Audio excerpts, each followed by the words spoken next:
You may have an uncle, maybe it's your mom. Watching them recover from addiction is difficult enough when the world is open. But what happens when the world closes in? They are stuck inside with their own thoughts, fighting to stay clean, fighting to stay sober. Tonight, WMAR 2 News' Eddie Kadam takes us into a place in the world that wants to help. Amatus Recovery has 13 treatment centers, including the Foundation Center in Baltimore County.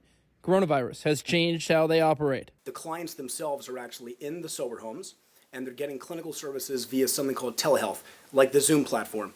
That way they can get services from their clinicians, still get group therapy, individual sessions, meet with their ARMPs and the medical staff, but now it's through a TV screen because of social distancing and everything going on with the coronavirus. Samantha Wright says having online conferencing is a game changer because she can still see her support system and has access to speakers from across the country. I think I would definitely be in a darker place than I am right now if I didn't have that connection and was just totally isolated.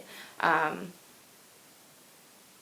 I feel like I've been able to focus on myself more than ever. I've had all the help I could ask for, if not more. Carly Foster now counsels from home.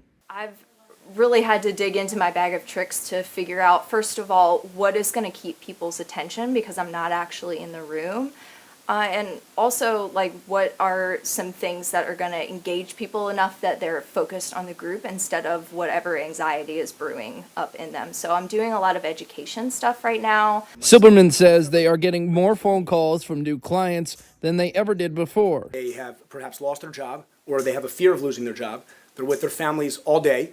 And I love my family, but I know that families can also be very stressful. And when you add finance, family stress, and then personal isolation on top of it, we're seeing more relapse, we're seeing more people get involved. Working to help people maintain sobriety through isolation. What are you going to do to take care of yourself through this? What kind of coping skills can you utilize? And what are you going to do differently?